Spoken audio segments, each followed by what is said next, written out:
नैसर्गिक संपत्तीच्या दिवसेंदिवस वाढत चाललेल्या शोषणामुळं आपल्या पर्यावरणाचा हळूहळू ऱ्हास होत आहे. लोकसंख्येचा दबाव, बेसुमार वृक्षतोड, चराई, शेती करण्याच्या अविवेकी आणि घातक पद्धती, जमिनीखालील पाण्याचा बेसुमार वापर या गोष्टी पर्यावरणाच्या हानीला कारणीभूत आहेत.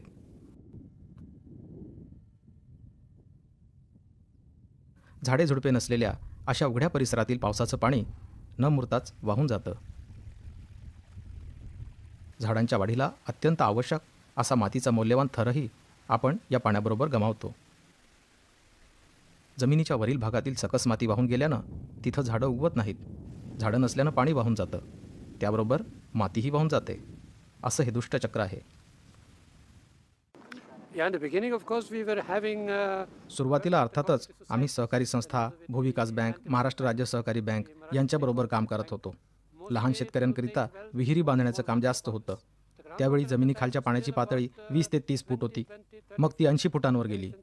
जेव्हा हे आमच्या लक्षात आलं की पाण्याची पातळी 80 फुटांपर्यंत खोल गेली आहे, तेव्हा आम्ही हे काम बंद करायचं ठरवलं. मग आम्ही 1972 मध्ये औरंगाबादेत एक मोठी मीटिंग घेतली. जवळजवळ 80 स्वयंसेवी संस्था होत्या. आम्ही आमची नीती बदलायचं ठरवलं. आम्ही ठरवलं की फक्त पाणी उपसण्याऐवजी आणि निसर्गाचं शोषण करण्याऐवजी आपण मडकं परत भरूया. पाण्याची खालावलेली पातळी परत वाढवली पाहिजे आणि त्याकरता पाणलोट विकास कार्यक्रम हाच मार्ग आहे. आपल्या या कार्यक्रमाचा मुख्य उद्देशच काय होता की नैसर्गिक जी संपत्ती आपली, या नैसर्गिक संपत्तीचं जतन करायचं. ही जी आपली माती आहे, ज्या मातीच्या वरच्या 6 इंचामध्ये खरा मातीचा कस राहतो. खरी मातीची काय म्हणता तुम्ही त्याला, खतं वगैरे जे असतं किंवा उत्पादन फूल जे असतं ते फूल वरच्या 6 इंचामध्ये, तर ते फूल जे वाहून जातं प्रत्येक वर्षी, ते वाहून जाणाऱ्या फुलाला थांबवणं हा एक आपला मुख्य उद्देश होता. त्याच्यानंतर पाणी जे आपलं होतं, जसं पाण्याचा थेंब पडायचा तसंच तोही वाहून जायचा. त्या पाण्याच्या थेंबाला तिथंच थांबवणं, पडलेल्या पाण्याच्या थेंबाचा वेग कमी करणं की जेणेकरून ते त्याच्या वेगामुळे मातीला वाहून घेऊन जाणार नाही हे पाहणं. म्हणून आपण माती आणि पाण्याचे मुख्य काम करायचं आपण ठरवलं. म्हणजे हे जे नैसर्गिक साधन संपत्ती आपली, त्या साधन संपत्तीचे जतन करण्याचं काम. आपली पैशाची बँक आहे, तर आपल्या बँकेत जर पैसे असेल तरच आपण त्यातून पैसे काढू शकतो. तशी आपली पाणलोटाची बँक म्हणजे आपला डोंगर आहे. आणि पाणलोटाच्या डोंगरावरती जर गवत आणि वेगवेगळ्या ट्रीटमेंट आणि झाडं असेल तर तो डोंगर आपल्या पोटात पाणी साठवून ठेवू शकतो. कारण की त्याला सावली असेल तर निश्चितच तिथं उन्हाची किरणं कमी पोहोचतील, तिथलं जे पाणी जे बाष्पीभवन ते कमी होईल. वरचा जो फोसनी जो पाऊस पडतोय तो निश्चितच झाडावर आदळेल, डायरेक्ट मातीवर आदळणार नाही. म्हणजे जी आपली वरची डोंगराची जी मातीची मोकळी माती आहे ती आदळून ती जास्त फोसनं वाहून घेऊन जायची शक्यता असते. त्याच्यासाठी पाणी अडवणं म्हणजे नुसतं अडवणं नाही आहे, पाणी झाकणं आहे. म्हणजे झाकणं म्हणजे त्याला उन्हापासून, आपल्या जनावरांपासून, याच्यापासून संरक्षण करणं. शतकानुशतकांपासून माणसं नद्या आणि तळी यासारख्या पाणथळ जागी वसती करत आली आहेत. पाण्याचं जीवन हे दुसरं नाव आहे. एखाद्या विशिष्ट नदीचं किंवा प्रवाहाचं पाणलोट क्षेत्र म्हणजे असा भूभाग ज्यावर पावसाचं पाणी पडतं आणि नाले, ओहोळ यातून वाहत वाहत त्या नदीस किंवा प्रवाहास मिळतं. पाणलोट क्षेत्र हे अगदी लहान म्हणजे काही हेक्टर्सपुरतं मर्यादित असू शकतं किंवा अगदी हजारो हेक्टर्सवर विस्तारलेलंही असू शकतं. एखाद्या विशिष्ट पाणलोट क्षेत्रातील मानवी जीवन आणि नैसर्गिक साधनसंपत्ती जसं जमीन, पाणी, झाडं, प्राणी यांचं जतन करणं, संवर्धन आणि पुनर्निर्मिती करून सुयोग्य प्रमाणात वापर करणं असा प्रयत्न म्हणजे पाणलोट क्षेत्र व्यवस्थापन. माथा ते पायथा या पद्धतीने करण्यात येणाऱ्या पाणलोट विकासाच्या कामांमुळं वेगात वाहणाऱ्या पाण्याची गती कमी केली जाते. त्यामुळं पाणलोट क्षेत्रातून पाणी वाहून बाहेर जाण्याचा कालावधी वाढून पाणलोट क्षेत्रात पाणी जमिनीत झिरपतं. यामुळे भूजल साठ्यात वाढ होते. पाणलोट विकासाच्या कामाची सुरुवात पावसाचे पाणी जिथून वाहू लागते अशा ठिकाणापासून म्हणजेच डोंगर माथ्यापासून होणे आवश्यक आहे. माथा ते पायथा या प्रकारे काम करण्यामागे काही महत्त्वाची कारणे आहेत. ती आपण समजावून घेऊया. सर्वात आधी माती अडवणे, जतन करणे हे पाणलोट विकासासाठी अत्यंत आवश्यक आहे. फक्त पाणी अडवणारी बांधकामं केली तर जमिनीची धूप थांबवणं हे उद्दिष्ट साध्य होत नाही. मातीचा थर वाहून जातो आणि बांधाऱ्यात ही माती साठते. यामुळे हळूहळू गाळ साचतो आणि पर्यायानं पाणी साठवण्याची क्षमताही कमी होते. अशा प्रकारे ना जमिनीचं संरक्षण होत ना पाण्याची साठवण, दोन्हीही गोष्टी साध्य होत नाहीत. दुसरं असं की डोंगर माथ्याजवळ काही बांध किंवा अडथळे नसल्यास पाणी उताराच्या दिशेने वेगात वाहील. त्यामुळे उतारावरचे बांध वाहून जाण्याचा धोका वाढतो. हा धोका कमी करायचा असेल तर वेगात वाहणाऱ्या पाण्याशी सामना करण्याइतपत मजबूत बांध बांधावे लागतील, म्हणजे मग पुन्हा खर्च वाढला. माथा ते पायथा या प्रकारच्या पाणलोट क्षेत्र विकास कार्यक्रमात समतल पद्धतीचा वापर होतो. समान उंचीवर किंवा एकाच पातळीवरील बिंदूंना जोडल्यावर समतल रेषा मिळतात. अशा प्रकारे काम केल्यामुळं पाणलोटाचं काम झालेल्या भागात एकाच पातळीवर पाणी अडून राहतं आणि ओलही समप्रमाणात जमिनीत पसरते. पाण्याचा दाब हा समप्रमाणात विभागला गेल्यामुळं बांध फुटण्याचा धोका कमी होतो. डोंगर माथ्यावर सुरुवात करून उताराच्या दिशेनं अशा अनेक पातळ्यांवर अटकाव करून खाली वाहणाऱ्या पाण्याचा वेग कमी केला जातो. त्यामुळं पावसाच्या पाण्याचा काही हिस्सा पूर्णपणे मुरवला जातो. जमिनीची धूप रोखली जाते. मातीचा सकसपणा टिकवला जातो. जमिनीत ओलावा राहतो.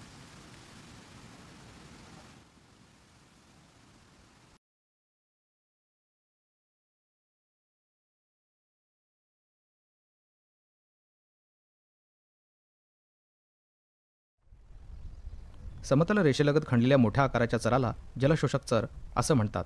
यालाच इंग्रजीत वॅट असं म्हणतात. वॅट हा 1 मीटर रुंद आणि 1 मीटर खोल असतो.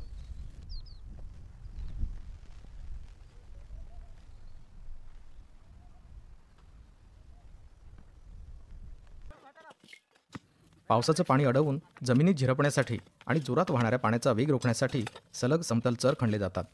या चरांना इंग्रजीत CCT म्हणतात. CCTमुळे पाणी झिरपतं, जमिनीत ओलावा वाढून गवत आणि झाडं-झुडपं वाढण्यास मदत होते. CCTचा आकार आणि संख्या तसंच प्रति हेक्टर किती क्षेत्रावर CCT करायचेत ते सर्व पावसाच्या प्रमाणावर ठरवलं जातं. जनावरांना चारा मिळणं ही खेड्यांच्या संदर्भात खूपच आवश्यक अशी गोष्ट आहे. जनावरांचं पोषण करणाऱ्या जातीच्या गवताची लागवड CCT आणि वॅटच्या जवळ आणि 2 CCT मधील जागेतही करता येते. जनावरांची चाऱ्याची गरज यामुळे भागते आणि जमिनीची धूपही थांबते. मुरमाड जमिनीसाठी पाणलोट विकास करताना CCTमध्ये पुन्हा माती भरली जाते.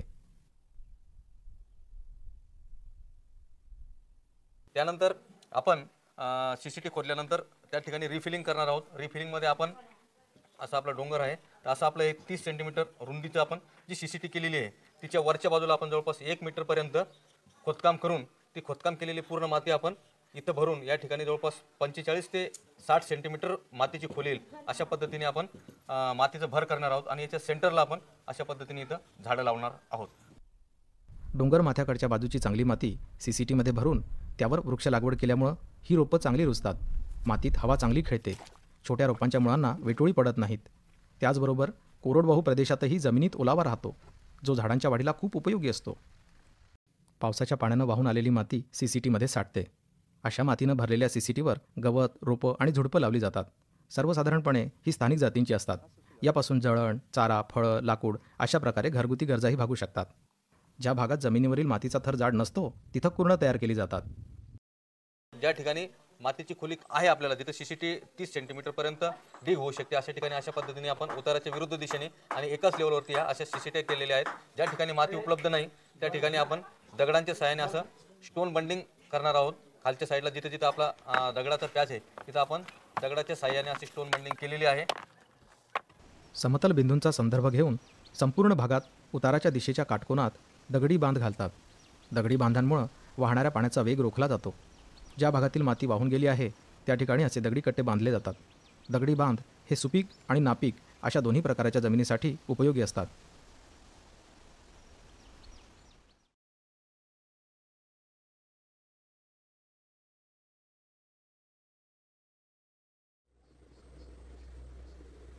सुपीक जमिनीवर प्रक्रिया करणं हा देखील पाणलोट विकास कार्यक्रमाचा भाग आहे. वेगवेगळ्या मार्गानं पाणी आणि मातीचं जतन करून जमिनीची सुपीकता वाढविण्यासाठी हे प्रयत्न केले जातात.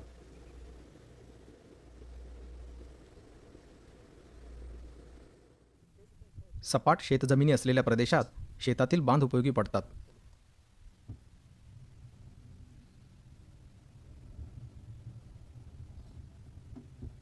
जमिनीच्या उतारावर किंवा जमिनीला पुरेसा उतार नसेल तर शेताच्या सीमारेषांवर हे बांध बांधतात.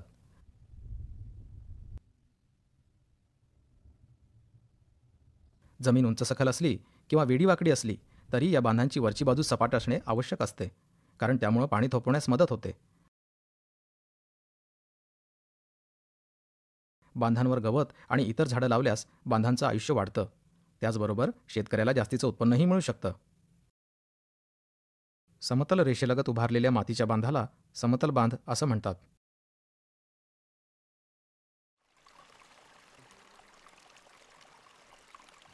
शेतात साठणारं जादा पाणी जमिनीची कमीत कमी धूप होईल अशा रीतीने बाहेर काढण्यासाठी मानवनिर्मित किंवा नैसर्गिक कालव्यांची गरज भासते. त्यांना आपण सांडवे असं म्हणूया. हे सांडवे शेतातील बांधाचे जादा पाणी बाहेर सोडण्यासाठी काढले जातात. हे सांडवे जमिनीपासून साधारणतः 1 फूट उंचीवर बांधतात. त्यामुळे थोडं पाणी अडवलेल्या जागेत शिल्लक राहतं. हे सांडवे 2 प्रकारचे असतात, दगडी आणि पाईपचे.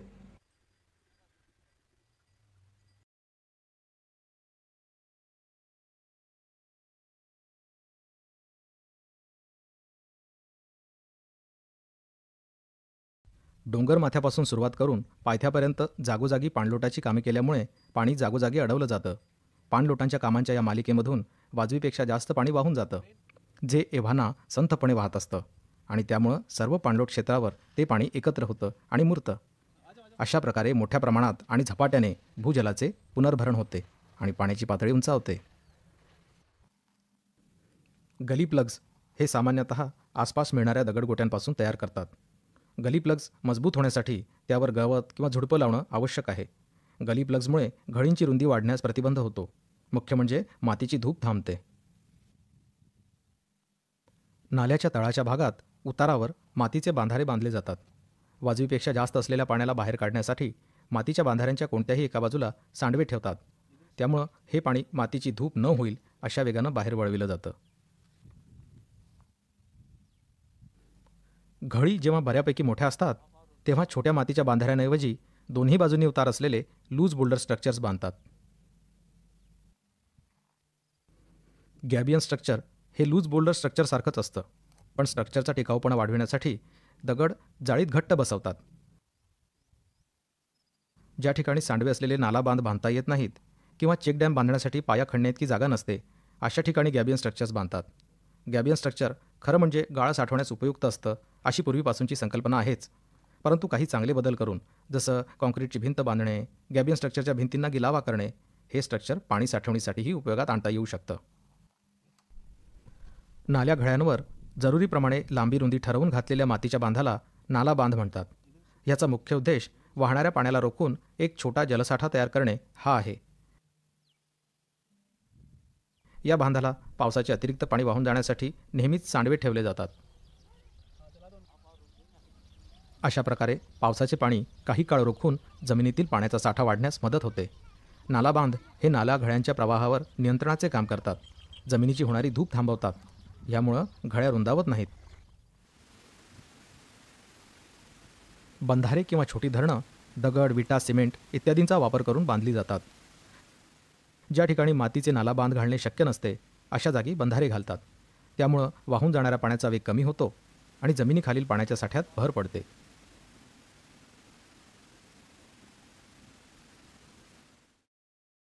या विभिन्न उपायांचा उद्देश या उजाड जमिनीला जंगल, कुरण आणि शेतीमध्ये परिवर्तित करणं हा आहे. ते आमच्या इथं असंच डावरे साहेब आले होते. डावरे साहेबांनी सांगितले की बाबा माळापासून काम माथ्यापासून पायथ्यापर्यंत करीत जायचं आहे म्हणले. अगोदर माळचं काम करून नंतर खालचं काम करायचं म्हणले. तर त्यावेळेस ते हे काम 5 वर्ष चालते म्हणले. मी साहेबाला सांगितलं की 5 वर्षापासून आमचा नंबर खाली केव्हा यावं, त्याच्याकरता अगोदर खालून करीत वरी जा, पायथ्यापासून करीत माथ्याकडे जा, म्हणजे आमचं काम अगोदर होते. आणि 5 वर्षापर्यंत म्हणजे आमचा नंबर केव्हा लागते काय नाही, की तुमचं काय काम चालू राहते की काय बंद होते, की आम्ही खाली तसेच राहून जातात. म्हणून खालून काम अगोदर करून वरी जाऊन, असं माझं म्हणणं होतं. आपण खालून जर केलं काम तर काय आपल्याला तोटे होतील आणि वरून केलं तर काय काय फायदे होतील? कोण सांगतं तुम्हाला? वरून काम केल्याचे काय काय फायदे? पाणलोटाचं काम आपण जे सुरुवात केलं ते डोंगरामधून केलं. कसं काय पाऊस आला असतं तर अगोदर वरूनच कोणचं बी काम करायचं असलं तर पूर्ण म्हणजे हेच करून करावं लागतं ना. समजा आता खालून वर नेलं असतं समजा आपण इथून, तर पाऊस आला असता तर जेवढं पाणी तिकडून यायचं तेवढं एवढ्या याच्यात साचलं नसतं ना, हे फुटून गेलं असतं. मग अगोदर सुरुवात वरून केली का थोडं थोडं म्हणजे जशी त्याचे हे असतं ना जेवढं पाण्याचं, तर तेवढ्याच मापात तिथं बांधलं. म्हणजे असे टप्पे टप्पे केल्यानंतर मग थोडं जास्त साचून खाली खाली थेट म्हणजे शेवट थेट गावापर्यंत पूर्ण हे केलं. नाही ते आम्हाला नंतर समजलं. की माथ्यापासूनच पायथ्यापर्यंत करणं योग्य आहे. हे आम्हाला कळून चुकलं काम चालू असते वेळेस साहेबांनी समजून सांगितले, आम्ही त्याच्यावर लक्ष देऊन बघितल्या. त्यावेळेस खरोखरच माथ्यापासून पायथ्यापासून काम करणं योग्य आहे. ज्यावेळेस भगीरथ राजांना स्वर्गातून गंगा पृथ्वीवर बोलवली होती त्यावेळेस गंगेने सांगितलं होतं की मी माझं प्रेशर तुला सहन होणार नाही, कारण की स्वर्गातून निसटल्यानंतर ती डायरेक्ट पृथ्वीत गेली असती. हां, डायरेक्ट कुठे घुसली असती ती पृथ्वीत, तरी सुद्धा पृथ्वीवर गंगा नसतीच. म्हणून ती महादेवानं जी जटात घेतली काय, आणि जटात घेतल्यामुळे तिचं प्रेशर कमी झालं आणि ती इथे पडली. म्हणजे वरून पडणाऱ्या पावसाचं प्रेशर कमी होऊन ते थेंब बाजूला व्हावे. आता उदाहरणार्थ समजा एखाद्या माणसाने हिपी वाढवली, एखाद्या मुलाने हिपी वाढवली, त्यानं आंघोळ केल्यानंतर त्याला किमान एक टावेल अर्धा टावेल तर ते डोकं पुसायला लागेलच. जर एखाद्या माणसाचं जर ते दावा करून पैठून आल्यानंतर त्याला किती टावेल लागतील? रिज लाईन किंवा डोंगर माथ्यावर राहणारे लोक हे सर्वात जास्त कमजोर आणि गरीबातले गरीब असतात. त्यामुळं गरिबी निर्मूलनाच्या दृष्टिकोनातून पाहिल्यास माथ्याकडून पायथ्याकडे असा प्रवास असलेल्या पाणलोट विकास कार्यक्रमातून सर्वात गरीब वर्गाच्या जीवनाला आम्ही स्पर्श करतो. म्हणूनच सामाजिक, आर्थिक आणि मानवजातीशास्त्राच्या दृष्टीने तसेच गरिबी निर्मूलनाच्या दृष्टीनेही हा एक अत्यंत महत्त्वाचा कार्यक्रम आहे. माथ्यापासून पायथ्यापर्यंत पाणलोट विकास हा उपक्रम राबवताना आपण तेच करतो जे निसर्ग करू इच्छितो. जलद गतीनं वाहणाऱ्या पाण्याला संथ केलं जातं, संथ गतीनं वाहणाऱ्या पाण्याला स्थिर केलं जातं. हे पाणी अवतीभवती जिरवलं जातं आणि जमिनीत मुरवलं जातं. अशा प्रकारे पावसाचं पाणी ठरतं जीवनात सुख, शांती, सुबत्ता आणि भरभराटीला पोषक खत पाणी घालणारी प्रेरक शक्ती.